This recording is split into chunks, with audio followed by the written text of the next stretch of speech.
Salam kadirli vatandaşlar, salam yakribani inleşler, salam Sapar ağa, gowmy ýagdaýlaryňyz, hoş geldiňiz, hoş gördük. Salam, salam oğul Nur köpden bäri çağıran zok. Biz ýada adam bolup gitdik. Ben öň neme ýa ahallardan, tejenlerden göwnüm geçip şikayet edýärdim. Ondan men göwügenem tarapyna geçecek diýdim. Men sagaryklardan şuwat. Hoş geldiňiz anna. O ikimiz yani at pupka diýerler, ortalar şey diýen, o göbekten garyndaş ikimiz, o şoň üçin sen hostar çykaýmasaň biz ýetim mallyk diýenýärler. Ay bo, onyallyman yetim däldiňiz. Yetim däldiňiz. Ha onna Sapar ağa, ýene de gurrumda başlalyň. Goýmaly zatlaryň ýygy gutoranok, tükenenok diýe türkmenler, ýygy tükenmez bu. Aslyň çürük bolsa, asly çürük bolsa ýygy tükenmez. Aýtmaly goýmaly zatlaryň. Inni şu ýaňy ýakyndan bir 2-3 saat bolandyr da bir täzelik ýa-ni Russiýanyň bir kanalyna täzelik aýdyp geçýärler. Russiýa bilen Belarusiýanyň täzelik kanal bolmaly nähde. Türkmen Dinany ady Aýsultan, familiýasy Niýazowa.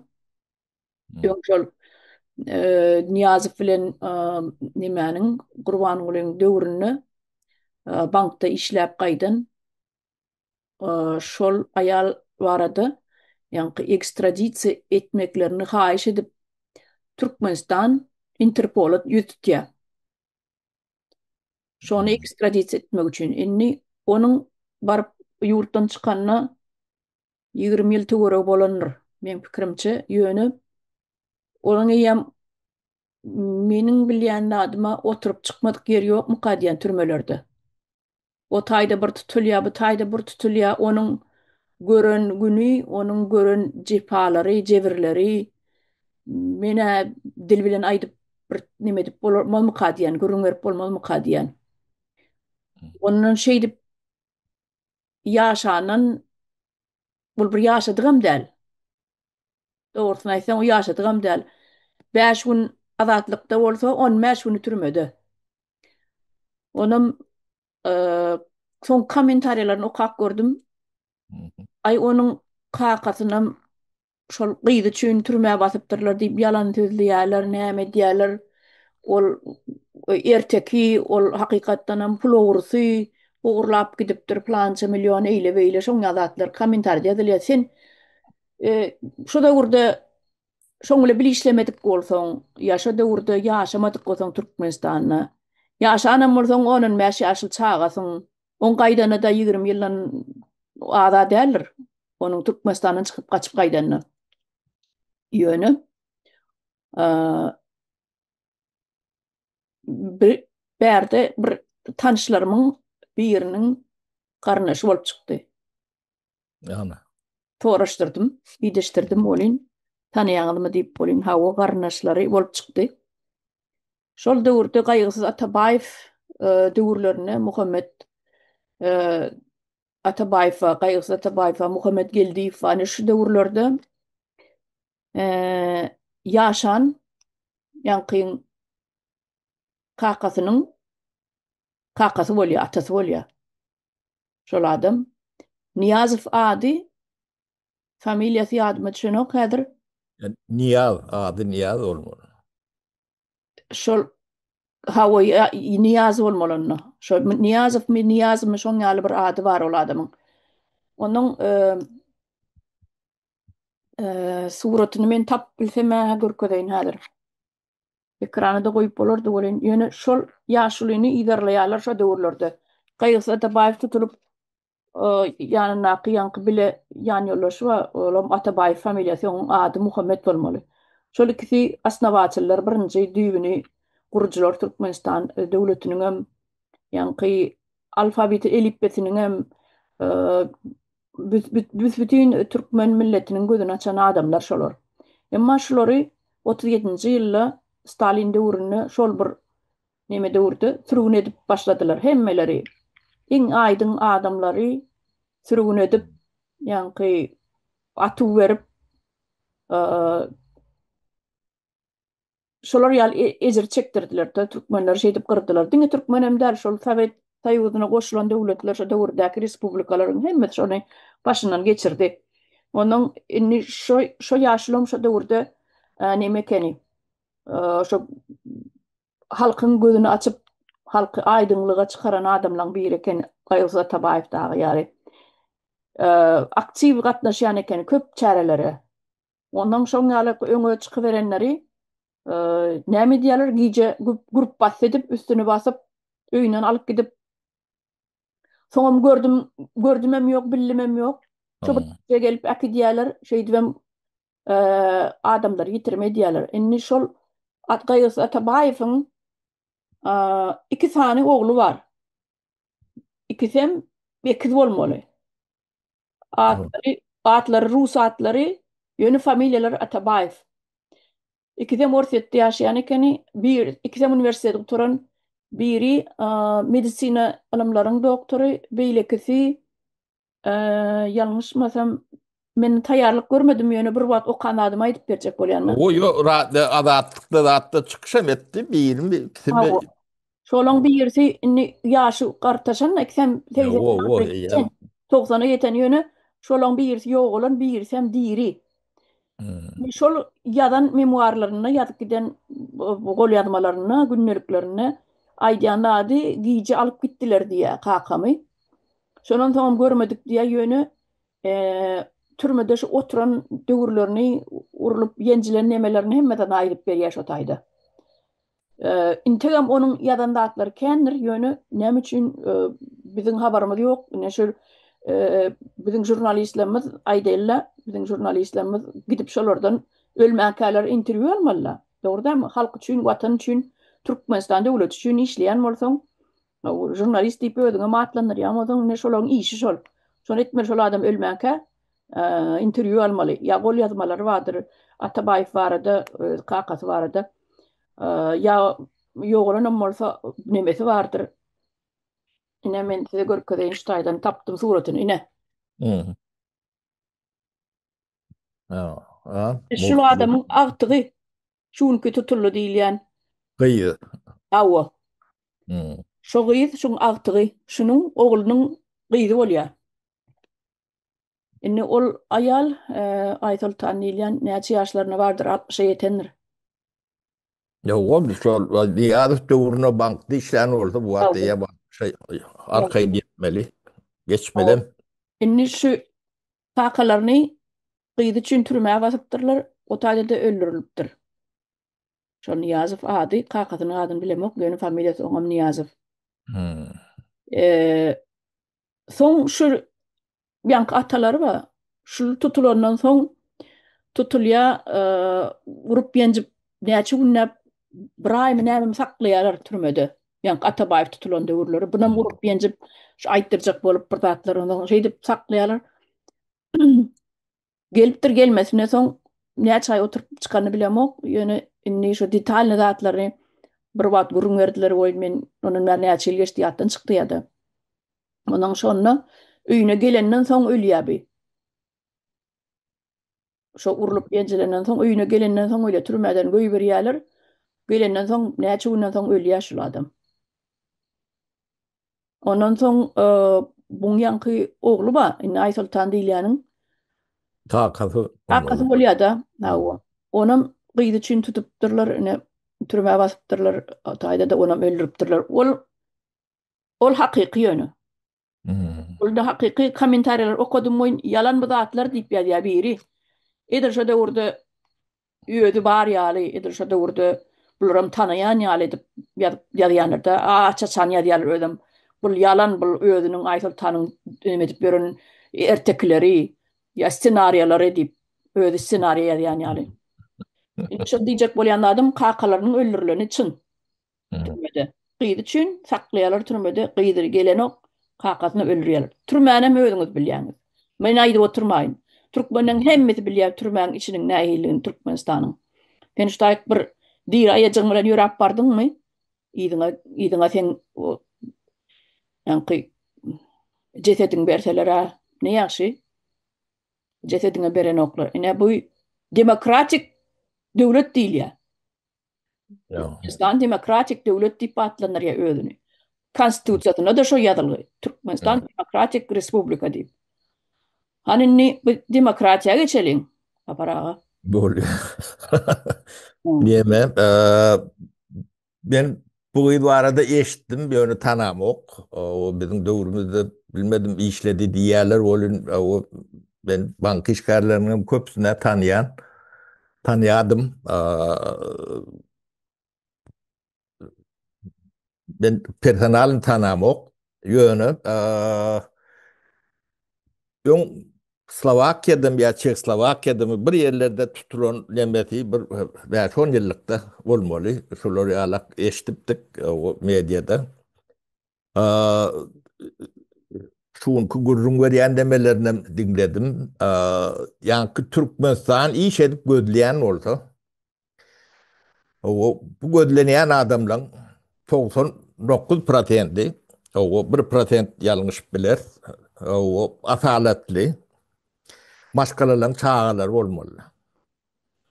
O anırdı, köklü, nemeli, 99% şeyle, yani komentariye yazıya da attıydın da, adamlar, bilmeyen yazıyanlarlar, yani edil şu dövrde yaşanam olsan, ben şu dövrde yaşan adam da, ben banklar bile bir işleşip görün adam, ben yani çok iyi tanıyan nip bilem o. Ha? O burada edip derem deyip bilem ok. O tabi işi başka, fridatı başka, bizim işimiz başka. Yine beni suratlandıran adamlar kendir. Şolon toğdan okudan bel 100%'i ben tanıma mümkünçülükleri yoktu. Düğünün. Hiçbir yerde yani ne ketişen yerimiz var, ne olon mümkünçülüğü var. Ben tanıma mümkünçülükleri yoktu. Şu ben bilen bir dövrde bir demede işlenem olsa bilen oklar da. Yani biz yani geçen demede yani reformalar vardı gurrun ettik de. Biz de 8 tane zam minister, buram Glavnici'de 9 oluyor da o da zam ministerin demesinde. Şolun içinde o 8'den soran o ne bir reformu içeriyediler deyip sorasanız şolun hiç bilen ok. Kaçan yerlerim yok, kaçacak olan vaktlerim yok da. O aydanda da yılları yediler, gülüyediler. Onun saparın devam et böğrenlerinin sonradan aydık bilmediler. Bilin ok. Dağıtımız başka da. O beni bir jurnalist ya da bir tarihçi ya bir nemir neden tanıp biliyor? Ona biri informasyon verip gurur diyorlar. O propagandan demeti onun Türkmenistan'na yani jurnalistik hüner var da ayttın da. O hüner yok. Bunu yanlış mali propagandist bolup bilir. O bulur kendi yankı ideoloji bilen demedilen fakültetlerin hem mecedi propaganda yetiştiren propagandist. Diyeme dil edebiyat diye neyme diye şunun edebiyatlarım şu propagandanın bir bölüğüdür. O şu propagandasına kavat gelmeyen zatlar yazılarına şu peçat edilen yerim yoktur. O tarihinizi öğrentiyorsunuz hem mecedine gözünüzü yetir. Onun şu gıydın karakterini seyrediyenler. O dövlen ok. O bir demen adamın anısında bir asalet değil ya da. Yani Türkmen o söylem yok da. O samimiyetin yok oluşarak bu asaletim yoktur. O bir asaleti var görüldü nemeli, düyüplü nemeden gelen başkalarında da yanlış adamlar çıkıp bilir. Hemmek şimendeş bolany okulun ýöne agramly nemesi o bir häsiýetli adam çykýar-da. Şu görýän görgülerini, zatlary şunu bir wagt döwmerler. Bula ýam todana garşy gitmeli adam bolmaly. Ýöne döwülmen başyny dik saklayan bolsa. Bu kıyınçılıklarım elbette ayal adam için has kıyındır. Ýöne kıyınçılıklar adamyny berkediýändir käte. Onu döwülme de diýendir, neme diýendir. Şonnalakdyr. Bulan ýydarlap ýörenem şonnanlar. Gorkular vardır. Deme diýdime tanıyanlar var, aýdyp berdiler diýip. Häsiýeti gaty neme keni, şeýle edenli hem şustrdy diýär ýaman. Aňyrda sterjin diýär. Orlar kremesi var, sütünü var. Onun yankı şu Türkmenistanyň Interpol'nyň işleşi neme ýa Türkmenistanyňky däl Interpol bolyn bu dowr çileni o şonu ulanýarlardan şu wagt men ýa 25 ýyl o şolong nemesinde inni Ýewropadan bunu bilýärler hemme jetip şo mu diýip sorýarlar o şo diýen men sizin gözläp bilen adamyňyz onu olar merkede ýa Bagdadanna deme diýerler bir sagat egliyerler käte ýöne düşünşýärler hemme zat ortada görýärler ýöne şu bir sagatyň içinde sen uçup barýan bolsa samolyotyň uçup bilýär-de. Şolar ýalak bir kıyınçylygy var, nemesi var. Onun ikinji samolyot bilen uçmaly bolýan viza alýan şolar ýalak bir demesi problemisi var. O Interpol etjekli adamyz ýok. Men şolaryň içinde gyzyl bültenli, ýa krasny bülten diýerler. Şonnalak gyzyl nemeli, ýa gyzyl nemeli gözlenmeli adamlar barlar, mafiozy nemeler. O sen kim diýer? Gyzyl neme bilen gözler ýalak. Bizi gözlerini oklar diýerdi. Ana şular işi, şolar ýalak Türkmenistanyna ýöne ýa ogry gözlenýän bolsa ogry diýenler ogry däldir. Sebäbi bu hökümetiň guruluşlarynyň hiç bir sözüne, hereketine ynanyr ýalak däl, hiç kim ynanok bu. Ynanyr ýalagam däl. Ogry görünip dur. Onu görmän sen görünmeýän ýerdäki ogryny nädik görýän diýilen deme bar da. Nämen gerek bolsa mysal getirip bereýin. Ine şu wagt şäher urly, akylly şäher diýip. Şol 100% ogurluk. 100%. Ödem urlokan görme diýelegem däl. Gözüň yumuk geçende de büdürep maňlaýynda ýerde. Ödem halkyň puly. Ödem kanunsuz. Hökümetiň olar ýalak şäher gurmaly haky ýok da. Biri gurup biler. Bu hususy sektor. Pulu var bolsa, ýa kredit alyp bilýän bolsa, ýa ýene bir şolar ýalak bolsa, gurur. Sen döwlet mektebiňde tualetiňi ýapyp bilen ok. Mollimy okudyp bilen ok. Owalarda bandisaň salyp bilen ok. Sana kim ruhsat berýär? Akylly şäher gurmaly. Şu büdjetiň ýeretinde şol statýada şonnalak obyektlaryny görkezsin. Ana ogry Interpol'a berýäňizmi, näme pola berýäňizmi? Berin ne ogry ýanyňyzda. Şonu görkezýänler ogry diýip patap edýärler da bular.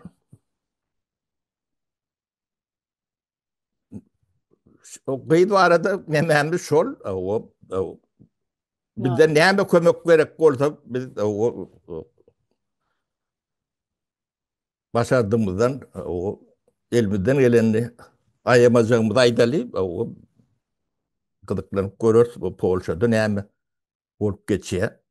O ýöne o gyýdyň garnaşam galmanyr ýaly. Ýakyn garnaşy bary ölüp guturypdyr ýaly. Sebäbi şol döwürde şu ýanky öldürilen ýaşuly wa Atabay döwründe. Bulan atalar bolýar-da. şonu idarlap, bu çağalarını çen idarlaptırlar soň. Şunun näçe tan çağat var eken häzir aýdaýyn. 6 my 7 tan çağat var ekeni. Birinji aýaly ölenden soň ikinji aýalynam ýene bir 3 tan çağat bolýar. Şoň ýaly 6-7 tan çağat var ekeni. Şolaň şo döwürde bir gyzy medisina institutyny okuyan ekeni, gaty görellili aktivist öňe çykyp daat edip şoň ýaly neme diýen ekeni. Ana şonu 25-24 ýaşly gyzy trolleýbusa bastyryp öldürýärler. Şol gapysyna girjek bolup durka trolleýbusa basyp neme diýär öldürýärler. Şol biri itipdir-de trolleýbusyň aşagyna. Bolup durka biri itýär. Onuň ol itenem gürümjürüm bolup dursaň tapylmandyr. Şeýdip şo gyzy Orsiýetde 17-nji etaždan gaçýan nemeler ýalak. Hawa. Biznesmenler ýalak. Oşunalak neme. O çağalarına şu öldürülen ýaşlyň bar, ýaşlyň. O çağalarına galan diýir galan ýok. Men pikirimçe ýöne şoň çağalarnyň atyklary bar. Atyklary bar. Ine şola meni ýene idarlanyp gözlenýärem. Ine şol aktiv maşgalanyň bir çağaty şolam. Ondan garnaşlara ine dogan oglanlar zatlary bar eken, ýöne olar daşkyrak bolan soň köpsi çağalykdan gatnaşman soňlar neme? Ýa-ni Tananoklar diýen. Tananoklar daşkyrak bolup gidipdir. Trayurny diýe, dvayurny diýe şoň ýaly garnaşlar bar. Ine olaram gatnaşman soň olar eýem Orsiýede göçükdene näçe ýyl boldy diýer olar. Onuň Orsiýede graždanstwasy bar eken, onu neme? Watandaş eken ol Aýsultan ilýän Orsiýeden. O tüýs watandaşlyk almaly ýerine bilipdirler. Yok, başka mümkünçülüklerim kısıtlı. Yirek var. Graždanstwasyn. Berilen yerik var artında. Ya da barp bolyan yerik var artın. O Türkmeniň ýagdaýy deme. Onuň şu gyýdyň işleýän döwründe iň uly ogry Niýazow ýa-ni Türkmenistanyň ähli valutny rezerwini öz hasabyna geçirdi. 3 milyard mı, 20 milyard mı, şu 21 milyard mı? O da görümcerim. Şonu Interpol bilen gözlep görün oklar. O bankam belli, hem bir adam belli. Bu kıydam şol atlaram bilýändir ne toğrudan bir yerden çıkar. Ýöne şu men nimeni mylha getiresim gelýär şu bul repressiv nimeler ýagdaýlar ýa-ni inni häzir Interpol ýene diýdi nime bir savremenleşdi de öňkü döwürde ol aňyrdan gaýtsak ol näme kim oňady Lenin. Leninin gaýtsak şolaryň ideologiýalary gaty aýlygan jekeni. Adamlar dagyn bir nev sagyrmak ýa jilet etmek diýen zat absolutny ýok ekenne. Şarikuflar. Gyrmaly. Bular diýe gyrmaly da ol Lenin diýilýäniň öýde munyň bolýan onuň autobiografiýasyny aýdy oturmaly berdi. Bir tüýs lider edibem saýlapdyrlar nirde bir sifilisini nemeni. Onuň historiýasyny ne watandaşlar girsinler okak göräýsinler ýöne bul orsun eli bilen ýazylan autobiografiýany okawam oturmaň. Bari erteki Lenin bizim babamız, Lenin bizim vojdymyz, Lenin bizim nememiz, atamız diýip ol başgalaryň atasyna ata diýip beripdir, babasyna baba diýip beripdir. Aslynda ol şol sifilisni bolan üçin özüniň şol keselini bilip halka bildirmejek bolup aýretyn ýaşaýar. Ol bir nemede ýaşaýar, olam näme-de? Gidip Smolensk mi niri? Simbirsk diýem, näme şol oraya. Şo taýlarda ýaşaýar onuň gizlin, onuň bunam özüniň şoň ýaly ol Ýewropa kän gatnaýan eken, Necdet Bakyram oň okuýar diýip pulun töleýän eken aýalyny. Şo taýlarda ol Fransa diýdi, beýleki Ýewropa döwletleri diýdi, şo taýlarda okap, şolarda bardellere barp edip şo sifilis o döwrüm gaty möwjalan döwri, antibiotikum ýok, bejeribem bilmänler o döwürlerde. Ýöne bir nemis doktor bar eken sifilis bejerýän. Ene şol şonuň memuaryny şoň ýazan gündeliklerini galypdyr. Leniniň ady. Ýogam Sovet Soyuzu onu Lenin sifilisini adam deyip baraydı bilmedi. Özünün bir tapar milyonlap halkına onu aydıp bilmedi. Biz şunun borcumuz on yalıdı deyip. O derre atarlar yok ederler gitmeyeceğim oldu. Yönü şol Nemis doktorun şu da orada dinle görnüklü adamlar barıp bilen eken pullu görnüklü adamlar şol becerip bilen eken. Oğlum ol deydi bul deydi bir lokan dermanım yok yönü şol zatlar bilen beceriyen eken ne. Onun şol Lenin'in adam adın dadını ne edip ait hiçer aytman dinge şu kağıdını yediyen ekeni Rusya'dan neme Rus imperiyasından yankı Rusya'dan Sovyet Soyuzu'ndan gelen nemenin şungalı Vladimir Ulyanov o familyasından başka kenon. Ondan şonun görnüklü bir politik ceyçil deyip yazıptır da şonun şu adamların gelen adamların spisi var ekenne şu an Epstein'in spisi oluşuyor. Ol Nemis doktorum var yazıp koyuptur da indi bar sıram açıldı. Lenin'in kimdigi. Ana şey dip bana men diyecek oladım. Şu da burada şu Lenin'in diyen sözleri var eken qataylığınç. Nerede bir görnüklü adamları olsa, bay adamları olsa, yankı ne için rasklaçı ettirdiler. Şol adamları emlaklı adamların elinden emlakını alıp özlerini atmalı. O yüzlep, münlep şol görnüklü adamları, aydın adamları yok edin. Ine şonu halkı kontrolü saklap bilirsiniz diyen sözleri var. Ona häzir men öz sözüme aýdyp oturýan bolyn inanmazlıklara mümkün işte ayda şu Jirinovskiy var. Şonun bir nemeden aýdyp geçen adı var. Lenin vardı. Şonu dinledip bilersmi? Riskacı oluyor. Yani häzir Lenin'in yadan tohumlarından saylap fetirlerini saylap alıptır da şolay aýdyp berýär. Lenin bizim babamız diýip beren Lenin'in aýdan zatlaryny aýdyp berýär. Häzir men şunu goýaýyn. Sesini dinledim. Ленин, русский человек, плохой работник. Ивашек надо дурить. Без одурачивания Ивашек мы власть не захватим. А на Россию мне наплевать. Русские говнюки. Истинно русский человек, великорос, шовинист, в сущности подлец и насильник. Все слова Ленина из разных произведений. Откройте все. В плену около 1 миллиона казаков. Ленин резолюцию расстрелять всех до одного. Значит, Ленин большевикам в Пензу повесить, непременно повесить, чтобы народ видел не менее 100 зажиточных крестьян. В конце 17 года предложил расстреливать каждого 10-го тунеядца. В этот период массовая безработица в стране. Советскому представителю Швейцарии Ленин приказал: русским дуракам раздайте работу. Пусть посылают сюда вырезки из газет, а не случайные номера. Как делали эти идиоты до сих пор. Ленин все это пишет. Брать в тылу заложников, ставить их впереди наступающих частей красноармейцев, стрелять им в спины, посылать красных головорезов в районы, где действовали зеленые, вешать под видом зеленых чиновников, богачей, попов, кулаков, помещиков, выплачивать убийцам по 100 тысяч рублей. Сегодня в Днепропетровске выплачивают по 10 тысяч долларов.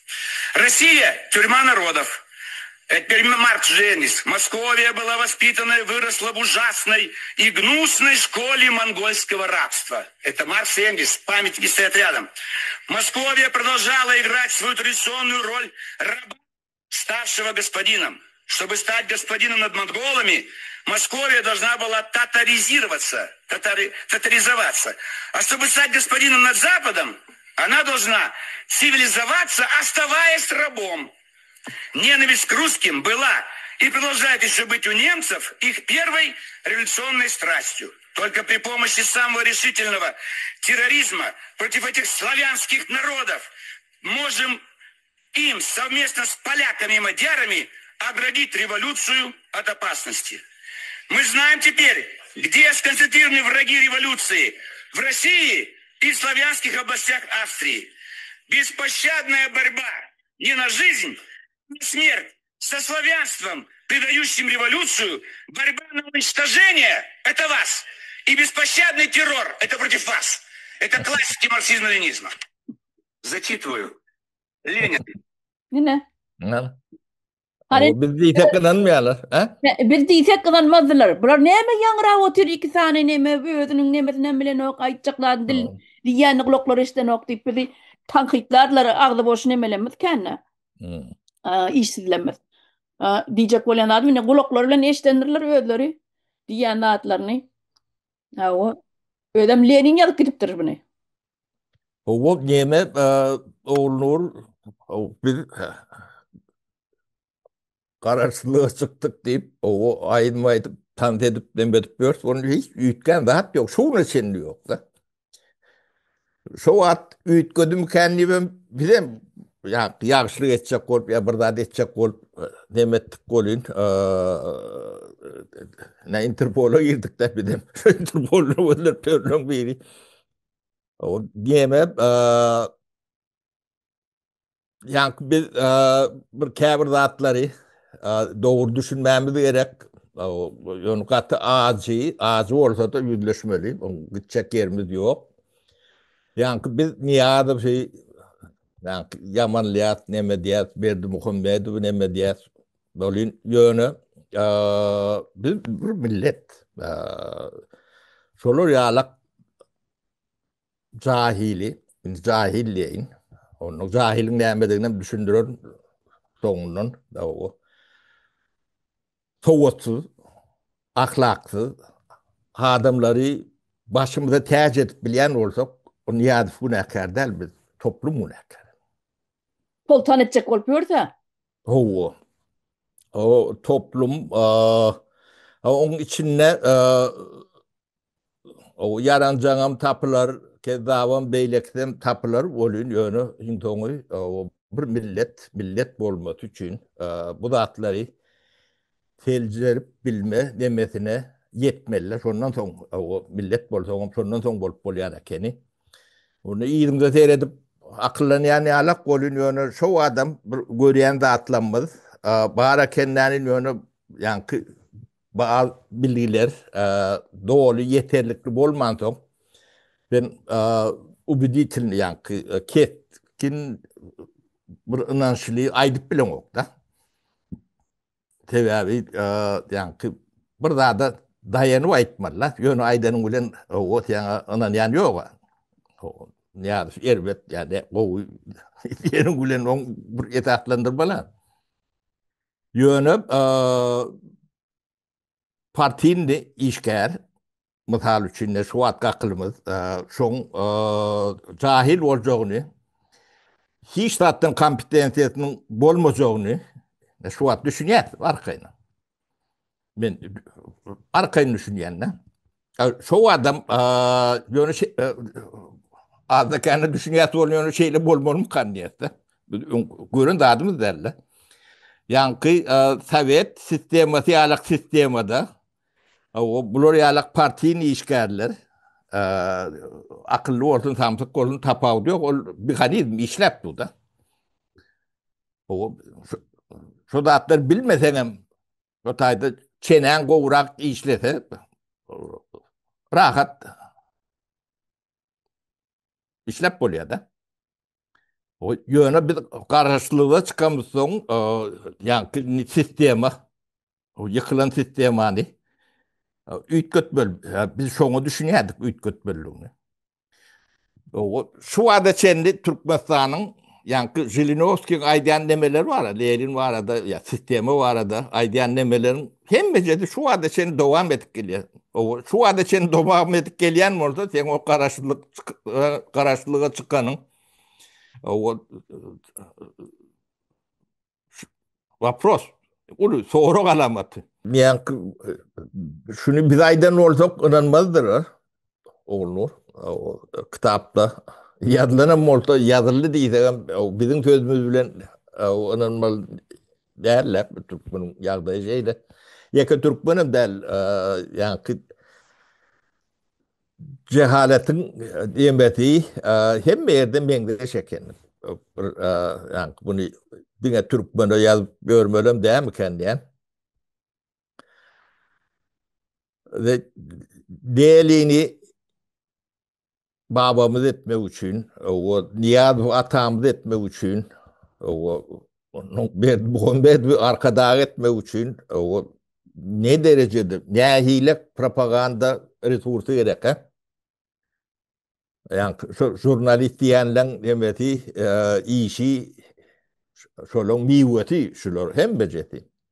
O bizim Sovet dövrümüzde ben öňüm bir sapar aydan olmam mümkün agit boydular vardı. Agit boydu beşleyemedin. Hawa. O bir vagona şu Türkmenistan'ın içinde ben jurnalist, yazıcı, artist, yine burada diyen orada yükleyenler. O kâte 2 vagon oluyordular, kâte 3 vagon. Ondan şu obrus aylanıyordular. O propaganda demeleri. O bizim şu at jurnalist ya yazıcı men diyenlerin o 98-99% şol agit poydu yetişen ya da son yetiştiren adamın elinde yetişen adamlar ona lokomotivi ya da paravodu bir vat yok olup gitti. Yöne bunlar antik kalan şeyle değil mi? Bunun demeti yani metodikası mı diyeyin bunu ya da bir hünerin veren yani profesyonalizm mi? O bir obyekti berýärler şunu garalamaly ya öwmeli diýerler-de. O öwmeli iteler seni kahraman edip bilýärler. O yamanlamaly ise seni o yere sokup bilýärler-de. Ne o yadyňa düşýärmi seni tandy edip bören gyýdy? Nebet börenlerini, ha? O yüzden o kovu tanıt ya. Kovu da ben onu gıdıklanıp gördüm. Adeseli tanıt edip bören gyýy. O mena çok meňdäp bilsem begenjek öyle bilem yok. Kıynanyň begeniniň. Ýöne bular şonu o alkoholik näme diýip bir ýa boduga adam sypatyny bermeli. O ne bizim jurnalistimiz, çevişimiz, yazıcıyımız o şolar, şu agit boýduň adamlary. Hawa. Utananoklu o ötünjem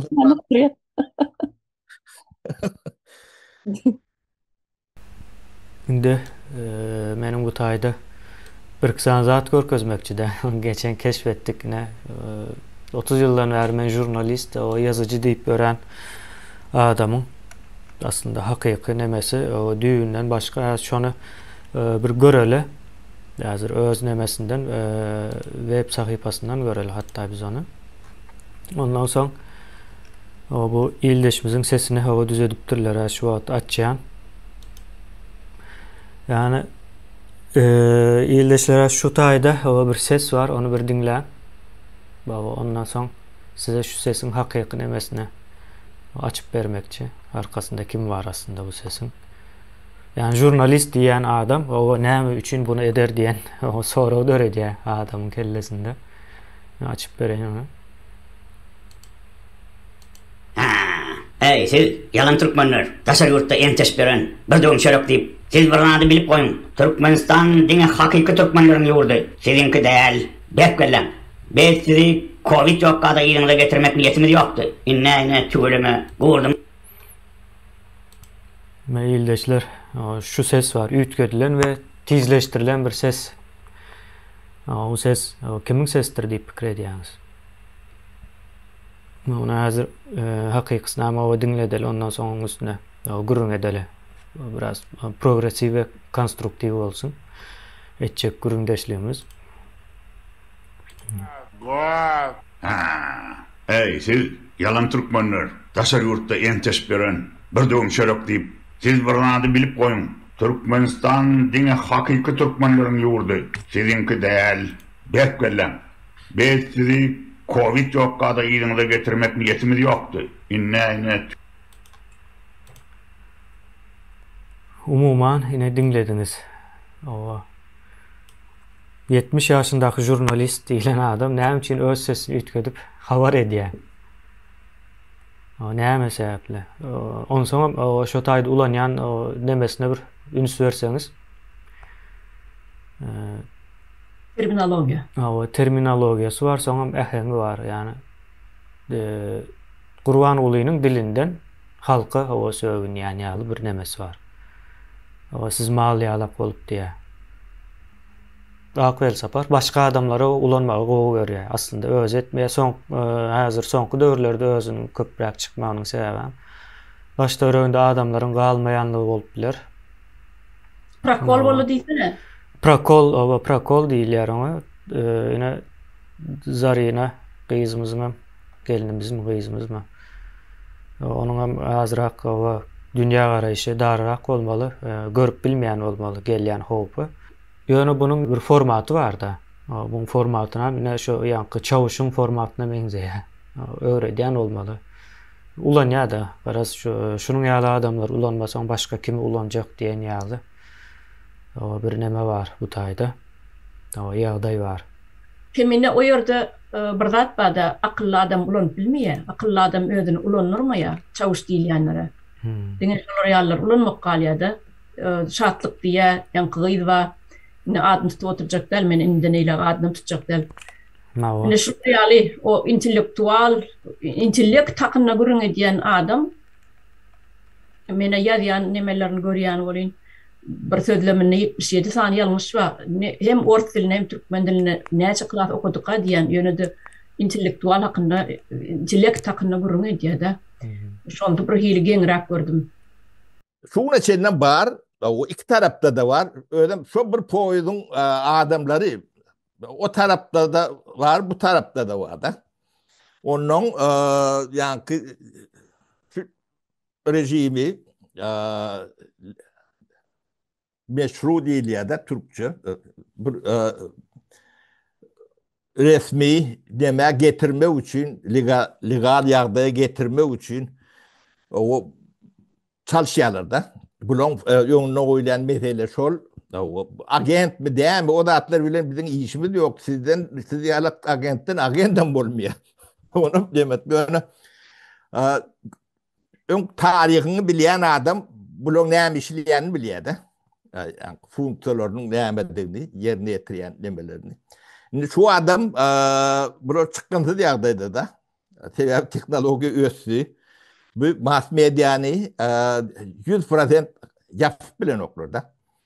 Onuň bulan arkada bolman bilýär ertir. O bar sırasylýa beýleki atamyz bolanam. O ähli sırlar açylýar. O näçeklerini bilen oklar. Mine şu atky metotlary demäň içine takna cehalet türmeli. Şolara yol açmaly. Cehalet tayin 30 ýyllap taýinlap gelýärler de. O mekteplerden başlap üniversitelerine çendi cehalet yetiştirýärler de.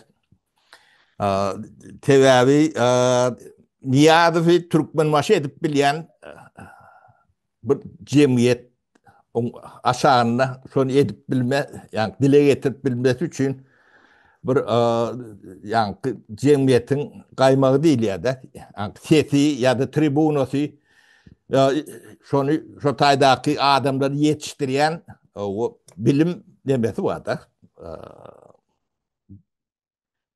kuruluşları, mektep, yukarı okul jayları, nemeleri yetiştiren adamlar çok olan çok bulur şolralık yani bir baba olup bilýär, beýlek arkada olup bilýär da. Bunu anlatması için halkı cahil oymalı.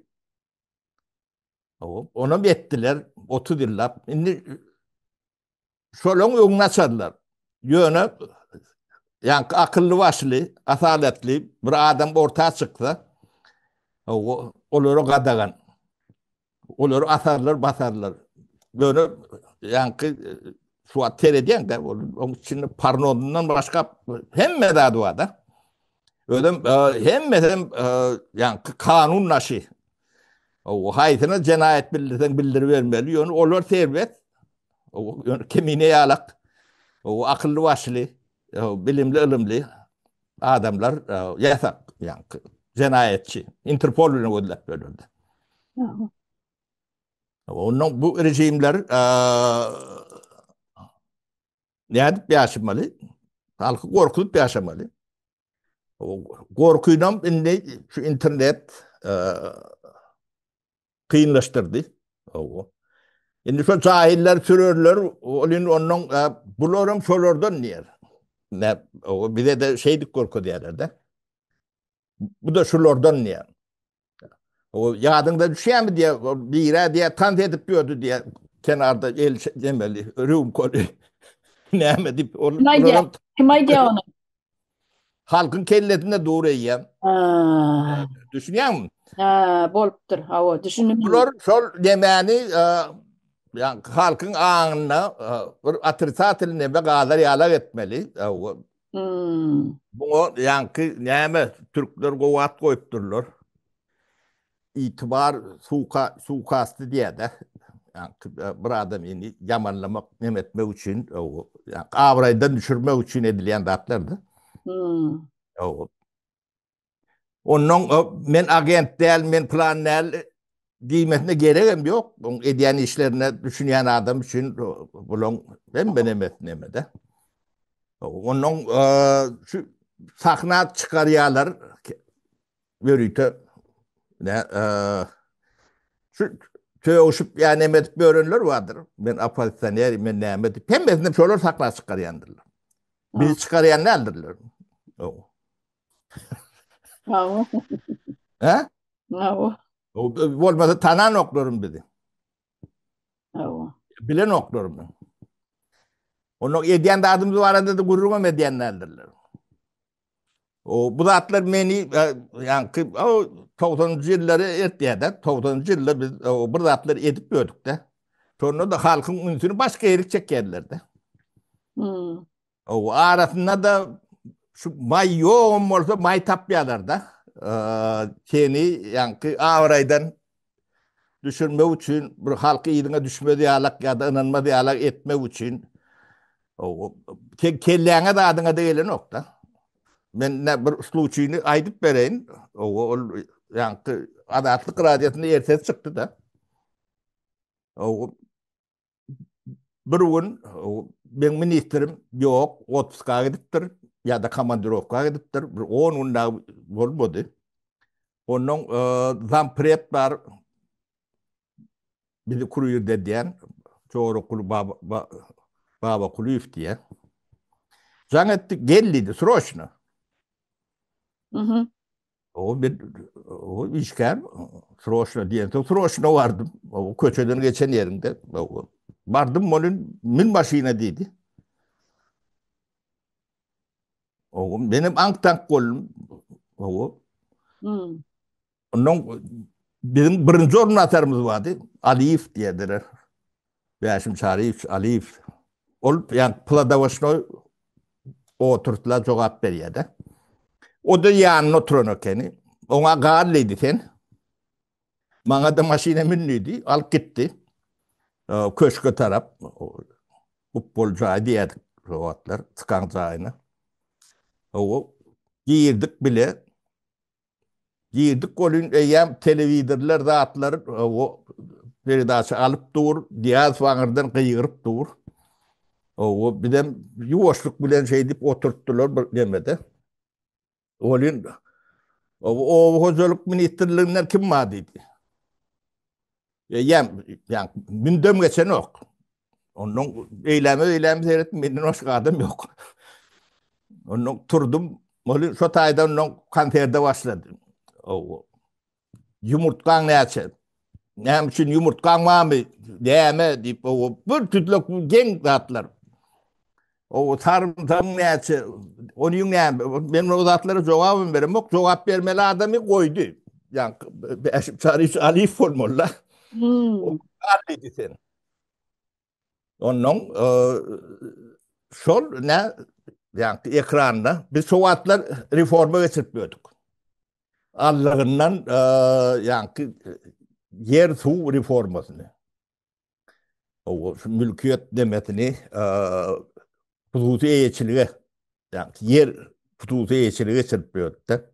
Öyle katı aktif diyeti. O datlar var arada hiç şeyde gurur edilen o. Onun şu tayda yine de burada attıydı. Ben dedi sen dedi edip bir öğrendi adın bilen deyip elini parmağını şey etti. Bak. Ben yaş oğlum şu at yağmur 40 yaşan oğlum.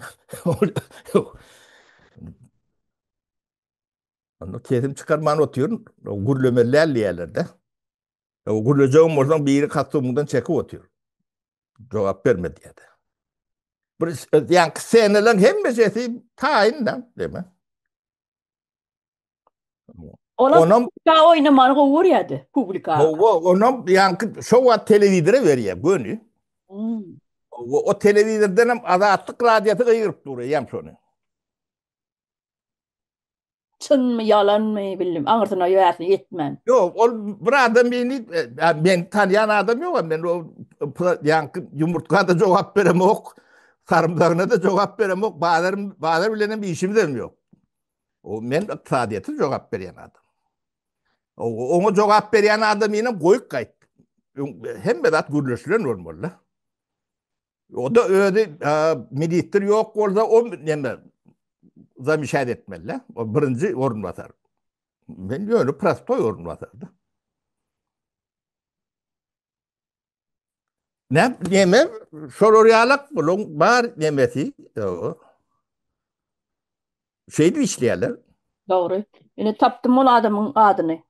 Yani Adı Gurvan Niyaz Fekeni. hmm. Ya onun familyası Ankara'dan gelen olmalı. Ne Gurvan Niyaz ödem. Nemi bilen hedraydeyn. Nidir vay aytak Qayısı Atabayev dağı bilen bileşleşiptir. Teseser kurmakta. Hmm. Türkmenistan düğün tutan adamlar. Awo ine e, arşivden yok edilen niyen nemeleri, bar maglumatları ondan muzeyler nemeler yok edilip nemediptir. Boşadılıptır. Bar maglumatlar ayrılıptır muzeyden hem arşivden hem. Hmm. Ha, bu şey diye. Qayısı Atabayev'in yadigarlığını nemettiler yıkıp. Hmm. Neme orsun kıyını kanoklar. No. Ya lüstratsı deyip bir kendi demettik de. Lüstratsı geçmeden şu da atlardan saplanıp bulunukta olur. O seni hiç erik görmüyor. Onun yankı Ankara'dan gelen giden yankı devletin eline propagandist aparat da. Onun hiç huzursuz demeye geçiren oklar. Medya, şahsi medya demesi yok. O yankı resursa bir elinde elmi dama. Onun Holiyanı kahraman edecek orada rahat kahraman edip bol ya. Yok düşman edecek orada rahat edip biliyorlar. Hmm. O vur diğer, yeni vurdat diğer, başka vurdat diğer. İyi. O senin söz hakkın yok. Yine Ha? şoğul tutulan. Şu bundan bir neçe tutulan nemeti, granitsada tutulan tuğra tabi. Şu atlarım statsiya var yazdılar bu arada. O. Hem kanallarına da babi, nemelerine de çıkıyor abi. Ol gazete jurnallarına da çıkıyor. İneştayda da yazılı dur aşağına. Момент задержания на границе diye. Bundan bir neçe yıl ön Yemet Alkoya tuğra tutulan. Polşan, yank Litva'dan Polşan nemeti yon asıktı da. O bir, iki, üç heptem, dört heptem onun yon. Ben Polşa geçtim da Litva'dan. Hı hı. Yem nemede neme koyup dururlar. Pasport bağlayalar da. Hı hı. Yon rahat geçiliyat da. Bu da şu rahat geçiliyem kendi geçendir. Şeyle olmalı. No. Şeyle olmalı. Ha bir tuğratı men 2022 yılda alıp tırnakanim. Hmm. 20 yıl önümden ver 3 yarım yıl geçiptir. Şu an tutulan nemesi bir. Yani şu an edil şu an ekstradise etme için türmeden nemeden Polşa'dan doğrayamışlar. O. Onun bulur yani ailen olmuyorlar. O kimliğini hem Meksika ya, Avrupa Birliği tanıyor. Onu da her devletin o tiyatin emeden başka da iktisadi çıkarı oluyor da. Onun şu çıkarı elmde ama adamdan ön plana geçen vaatları kän oluyor da. Gıynadağım şeyle o Türkmenin yağdayı o içine de antat değil, onun daşına da antat değil. Bunu hosar çıkmalı. Neyle oldu? O tevabi yankı şu atki rejimin ediyen ya da bildiriyen günahlarına inanıp bir adamını günahkar hata etmek o da günah mı kendi yani. Ullokan. O burada Bunlara inanar yalak derler. Hiç doğru, çoğuna çendi doğru, hiç tatları yok. Bolmasa mümkün değil. Onun şu atki yolbaşı var. Ne, yolbaşı değil ya da. Bunlar adam olmuyor. Adam olması mümkün değildir. Atadama adam belli.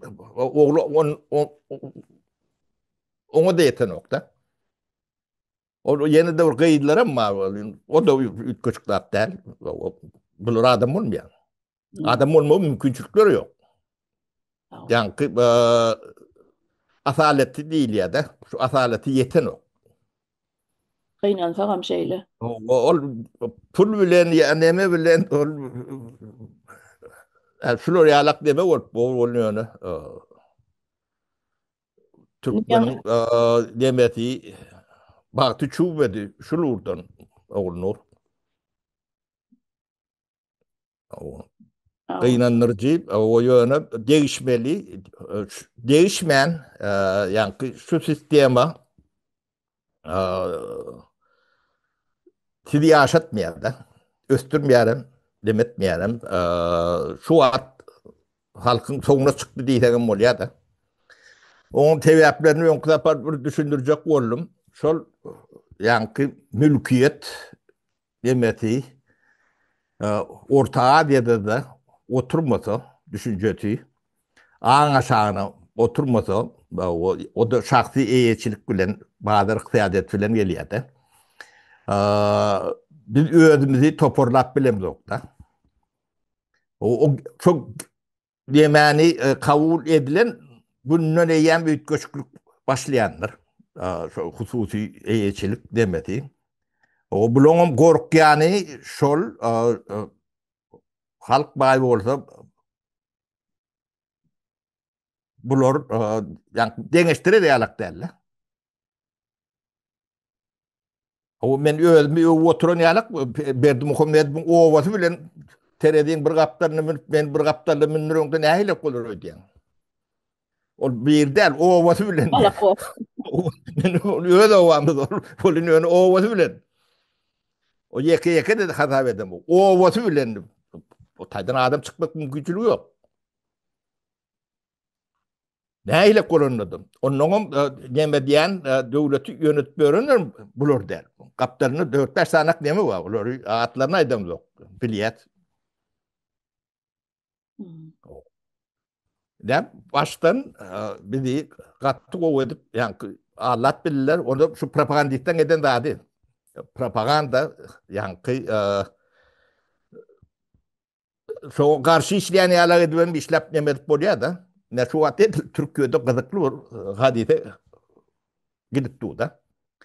O Türkiye'nin en ulu partiyeti bollu da şu an muhalefet yani Apadiste partiyeti CHP diye de Cumhuriyet Partiyeti. Şu bir bölüğü şu an yani AKP işleyen kendine. Düşündünüz mü? Şu an ortaya çıktı da.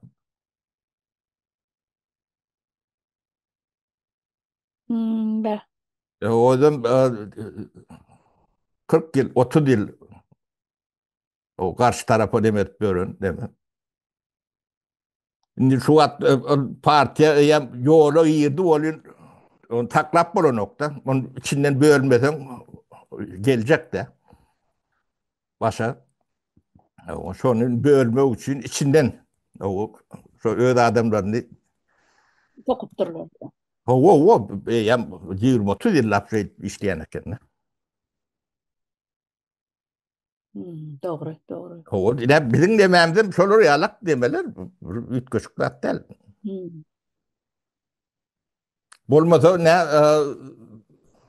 şu atkıda evlenmen çok yaşlımı 90 yılları ne mediyette.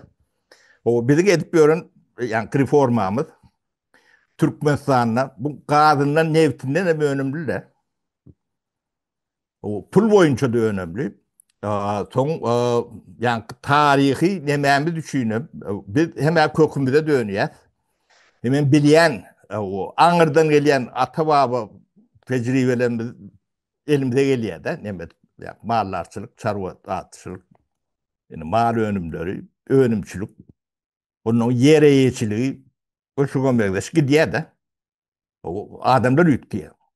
Bizim yani fikir edişlememizde senin ütkak gitmeli. Yani mülkiyet demeti şu adam yok da. O şol deme gelmeyen orta diye. Orta diye ütkemesi mümkün değil. Yani şol nememiz bizim projektimiz diyeyim ne? Şu an startup değil ya startup demeli. Şu yani Google startup'ından kim startup değil. O şu ehli orta ve yer edip bolyan neme ödüm trilyonlap neme uğurlayadı. Ödüm halkın nemeten büyütkak diye. O sonra mine şu at biz chat GPT bilen işleşiyette olun o şu bizim hataplarımızı patlıcda dedi kayta üstüne de oşuyor. O nevtinden kadınlarım neme önemli. Nevit gaz bolmadığım olsa bir O niye o o olacak kenikbez. o. Men size bir zat görün vereyim. Hı hı. Dedel ne dinleyicilere de görün vereyim. 90'cı yılların başlarını mardı. Yan garaşsızlık alandan son bir kili geçen olsa şeyle bir adamlar yani marın millet sevdagara bilýän da. O. Her hili zatlar açıp özlerinin yani konserini yani yeni diye bir firma ýaly kiçirak bir näme diýilýär kalbasa zat işläp çykaran sehler yeneler ol tamad edýän sehler her kim öz öýüne howlusyny zadyny ýa-da bir giňrak uçastygy bar bolsa daçasy da şo taýlarda da açıp ýanky orsetden gelýän tawarlar gelmänden soň halk özü bu zatlary oýlap tapyp kalbas edip ýadyma düşýänlerde şokolad neme konfet var tüýjü kökü şonu ýazatlar çykaryp başladylar onuň kalbasa edip başlady biri onun kalbasalar hem şeýle bir tüýjü şeýle bir gowy halal etden neme halal goýundan sygyrdan edip oturýarlar. Şu halky şeýle bir ütjün edip başladylar da hemme zatlar tawar bazarda dolly harit. Islen tawaryň öýde ýasalan sveje ödem. Ol orsetden gelýän ýanky kalbasa yene meskada zaram bolmady maryn halky. Ondan soň maşin oglanlar orsede gidip Germaniýa gidip maşin getirip başladylar. Ýylydyna näme kimin eline prawasy bar bolsa oglanlary haýyş edip ýanlary bilen ekidip şolara bilet puly aňryk gidişin gaýdyşyn otel puly iýjek puly iýjek işegi onun ýollyda nemesi çykdyjy hemme adynam üstüne nime edip üstüne de $500 pul berip gitseň bolýar diýip bir hepdelik ýanymyz bilen. Oglanlarym ekidip soň gaýdyşynam Gazagystanyň sülen sürüp getirýän ekenler de maşyny. Onun şey edip halky diňe marýyn halkam däl. Başga nimelerin halkynam maşin bilen öpjün edip başlady bular. Täbi getirýän köp bolan soň maşynyň bahasy el ýeterli boldy. Her bir maşgala. Bunu nime berip başladylar. Banklarda kredite berýärler ha. Dadalandy. Maşyn aldan, jaý aldan kredite ber. Şoň ýaly kredite berip başladylar halka. Her aýda $100 geçiräý diýip. Gözüňe getirýäňizmi? Şo döwürlerde taksi edýän köpölü şäheriň içinde, şäher ara, welayet ara taksi edýänler köpölü. Sebäbi alan maşyn alan kredit alan soň bankyň üstüne dälle, öýde şeýle dagabarny alan soň haçan üzüş bolandan soň dol adyňa geçirilip berilýär. Ona şeýle maryn halkynyň her öýde bir maşyna bolup başlady. Ýmite meterlik bolup başlady. Yankı barny Allahu ekber etdiler. Neme şu hukuku dikeltmen hiç de dikeldik bu nokta. Onun arasında ne Floryalak bir periyotlar bolya onun devamlı derler. Hukuk dikelmede onun üstüne çökçeğim tapılya, yemetçeğim tapılya. O ne yani Niyaz'ın golü bilen 97-98 yıllar olmalı. O ben taşınladık. O 78 bin kerhana, hususi kerhana yapıldı. Dine şu yankı ovu hocalık ministerliğinin nemesinde bizde yürüytü bir upravleniye var da privatizasyonu neme deyip.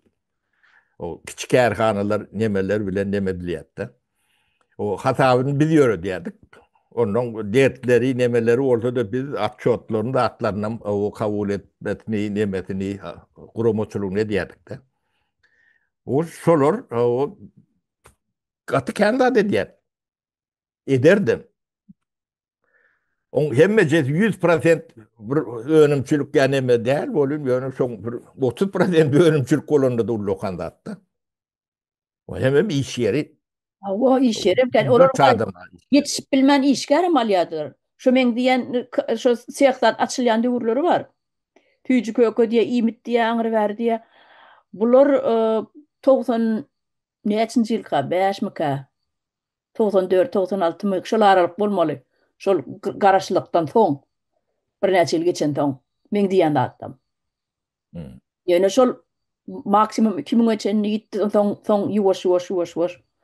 Barny elden aldylar, ýatyrdylar, ýok etdiler. Ara terkim. Olmasa demedilen ok. Sol biz başta suatları bir ne devlet keltip gören adamlar derler. O birinci bir uğrayan emme adam yakılıp turşu öğren böyle. O hukuku dikeltmeyen o başka da adın dikeldenin ulenem o bir yerik bark bolan nokta. O kovdat edenin ulenem o yeter işlen o. Onun şu yeri halka vermeyecek olup katı can ediyen ekenler bunu ne bir inisiyative bağdı, gücü madı, bilgen madı, o öğrendim katı doğru demediptir, tartavad ediptir. Bu materyal teknik bağdatından dörettik, o demesinden metodologiyasından hem mecesini işledik. Şu an iyine seyretmemediğin onu katı doğru, bu hiç nemedad yok. Şunu kömeği mislen doktuk. Devletten bir kömeği almadık. Misat bir mesele rolü yaptı. Yani şu da atları birinci tane düşünen oktular. Yani ben cahil diyene. O cahil yani bilmeyene cahilliği diyen nedir? Yani bilgiye yapı adama cahilliği diyendir. Yani bilmeyen o biraz öğrenir nemedir ertesi biliyor da. Öğrenip biliyor. Ya bir düşünürünü düşünüp biliyor. O cahil son kabul eden nokta. Onun kabul edip bilmeyen son bu da garip gidip barayan oldu. Yem olur korku diyen kendine. Katı korku diyen kendine. O yönü önüdü derler. Ne şu at seyredip gör. Şu dövrde şu da atlar başa varan oldu. O Niyazi karşıdı. O bizim edip gördük. Bu da amallı olsa. O Niyazi'nin yağdayı neyle kulurdu. Ha? Gözünü getirip biliyor musun? Ya, halka diyen ettirilmezdi. Yok. Yine de bir 5-6 ay kalanım olsa işler edip bilmeyedi. Ondan sonra iyidine alıp bulu nokta. O 94. yılda yem bilmedim 170'e golay hocalık yem privatize edilende o hocalık demeler kalkoz savkoz 170 5-600'den 170'e bazı attılar. Şu yılın bizi ayrılan yıllarının uğraşağına yem 200'den ağrı geçip gitmeli de. Yarınlarım geçip gidiyordu. O şonu hiç yerde gazette, jurnalda hiç yerde adamadılar da. Size meşten nelsiniz bu olundan. Şu atki yağdaylarım şunlarla ondan bulur nereden tanıyanız diyorlar da biz şu yağdayları deneştiriyoruz sorun ediyen nemeleri yani taktikaları mende işte. Ha. Halkın bayamağından katı korkuyor devlet. O yerlerine diyor. Ha, Onun bulun eline del yani Bahadır kıyadetine ne ortaca yani postavet demeti hiçbir geçip bilenlerdir doğru. Bir Baltıka bir sebep bilen demetti. Ortada geçen o doğru. Orset geçmese bulur geçmiyor. Onun sen kararsız mı, kararslı mı? biliver. Düşünmeli. Özün düşünmeli.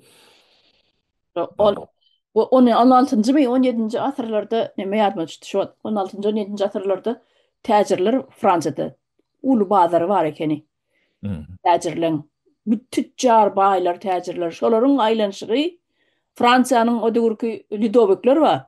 Şoların paçalığının aylanışığından şoların dolanışığından pullun 10 etse yukarı ekeni. Bu da korkuyalar. Şu bazarı yaptırıyorlar. Yok ediyorlar. Otlayalar. Türkmenistan'da da bazıları otladığına. Otlan yani ağırdan ne diyor bul ağırdan ne yani kene. Ehli bazıları otlandırlar. Ha o otladılar. O ne tarih bilmeli diyen neme şu tarihini bilsen hemen yakıyor tarihini değil daşta vurun tarihini bilmeliler. O tarih geçen bilen yaşamalı ile neme değil onu tarihini bilmeden ungurt bulun nokta. Ha o. Yani bazıları yakıp bir ürünü şu hattına biz ilk neme bilen düşünüp biliyoruz da başka yerlerde de yakılayan eken o sebepler var. 17. 16. asırlarda. Şeyle oğlunur ne? Vaktimizden bolup var ya yine bir 5 minuttan dünya diye. O şiir O diyemem, o bir cemleyici neme aytmalı olsa ilki hukuk nemesini dikeltmeli. Yani hukukun üstünlüğü olman o neme söz verselerim o neme diyselerim hiç tatlar mümkün değildir. Onu inni düşünmeli. Ondan yine de bir şulon demesini aşık geçmek için ya bizim bundan ağrık dememiz problemimiz cehalet ne şulon yetiştiren cehaleti var. Problemimiz şudur. O berdi Muhammedler zatlar o yani dünyada kulak galak kulkalar. O cehaletim katı nemedir? O cahilin iğrençliği hiç belli değildir. Onun burada ahlak olayan değildir. Ahlak olmasa o kanun banunun edep ikramın işe yaran nokta. Son için ne taşına çıkayanlar vardır, çağalarını okuyanlar vardır, neme diyenler vardır. Biz cemiyeti aydınladık. Bolayan zatları düşünüp etmeli. Tedavi ne için düşünüp etmeli. Düşünmese yankınemeden ütgömeğe isterim bulun o kendine. Birini zor edip, bağıtlı edip bulun o. Yani şu bir reformu edip bir öğrenme uğru bir isle olan olsa, isle gereğinden nemerek biraz aktivrak neme olan olsa, o ama aşk gidiyor. Yani isterim yok, sebebi yok da. O keviri korkuyorum hatta. Onun bir onun propaganda nemet gelen nemesi var da bay olsa erbettiyle neme yem ağın aşağını oturuyor da. bak O baylar şu vat internet falan olsa da. İnternet falan olsa da şu vatlar. Köp adamlara yeterdi o ne şu sizin eden işler. onun teveliği adamlar yankı cehalet hatam meter o yapık oluyor. Men bunu öz başımızdan geçiren dağıtlarımızı gurrun verip bilerin biz internet yani kompüteri getirdik. 700-800 tane. 3 tane furo maşin var. O değil maşinler. Doğru. Şunu beğendiren bir kandidik de adamları öğret. Şunu öğrenmeyecek olup, şunu demeye salmayacak olup hem hükümet yani meclisinden tut bulun yukarı böyle adamlarına sendi karşı. Hemen bir işgallerimiz karşı. O tabi şu işe girse onlar işsiz kalacak yalak, şolar yalak deme var kendine. Korku. Onun şulara yankı kompüteri 6-7 ay iş verdi bir de. Şu içine yani pornografiya koyduk, oyun koyduk, kuş koyduk, şeydi öğrettik. Öğrendilerdi. O. Bir daha da kızıp ödü hüvvet etmese doğru bilen bulun. Katı kıyın. Biz ne günler gördük şular yani bizim bir kıydımız vardı bu Çislitin Center'da Şipenka Irina diyediler. O iden okur diyedi. Ne yapacağımızı bilmiyorum. Hiç nemeden okur diye. Onun içine dedim parno sallıydım. Demem. Oyun sal, kuş sal. Onu çağıralım oynayalım.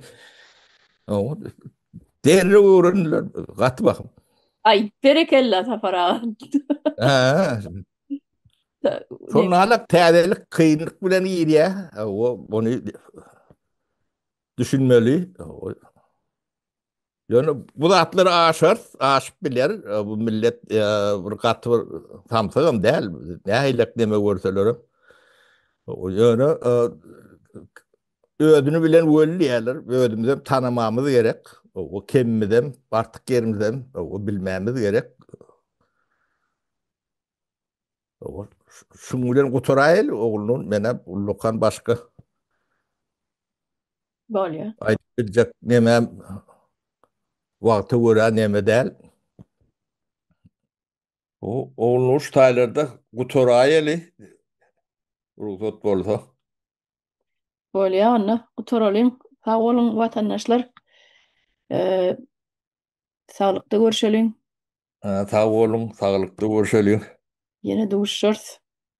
Ya nesip.